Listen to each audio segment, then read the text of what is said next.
Assalamualaikum warahmatullahi wabarakatuh.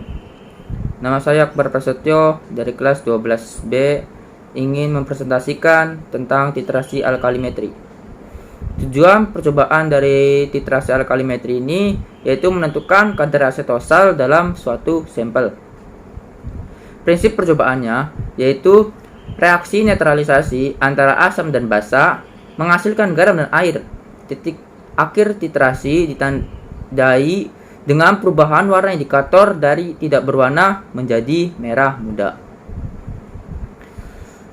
Cara pembuatan larutan baku sekundernya ini dengan cara masukkan sedikit aquades dalam labu ukur 1000 ml, tambahkan 4 gram natrium hidroksida atau NaOH, lalu encerkan dengan aquades hingga volume 1000 ml. Begitu juga dengan cara pembuatan larutan baku primer, yaitu dengan cara timbang 6,3035 gram asam oksalat dalam labu ukur 1000 ml yang sebelumnya telah ditambahkan sedikit aquades. Lalu encerkan dengan aquades hingga volume 1000 ml. Pembuatan larutan sampel yaitu sampel asetosal dalam labu ukur 100 ml. Encerkan dengan aquades hingga volume 100 ml. Bahan atau reaksi baku primernya itu asam oksalat atau C2H2O4. Yang berlaku sebagai baku sekundernya yaitu NaOH atau natrium hidroksida. Kita menggunakan indikator PP atau yang disebut fenolphthalein.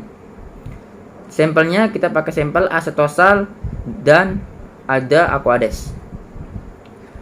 Jadi prosedur pembakuannya ini yaitu pipet 10 ml larutan asam oksalat dengan menggunakan pipet volume. Masukkan ke dalam labu Erlenmeyer, tambahkan 3 tetes fenolphthalein atau PP, kocok titrasi sampai terjadi perubahan dari tidak berwarna menjadi merah muda.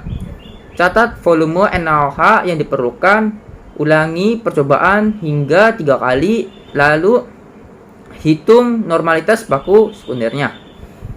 Kalau misalnya penetapan kadar atau prosedur penetapan kadar ini yaitu pipet 10 ml larutan asetosal dengan menggunakan pipet volume. Masukkan ke dalam labu Erlenmeyer, terus tambahkan 3 tetes fenolphthalein atau PP, kocok titrasi dengan larutan NaOH sampai terjadi perubahan dari tidak berwarna menjadi merah muda.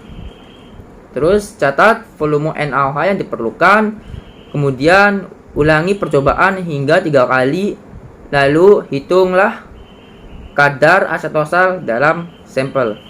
Itulah yang bisa saya sampaikan tentang titrasi alkalimetri. Wassalamualaikum warahmatullahi wabarakatuh.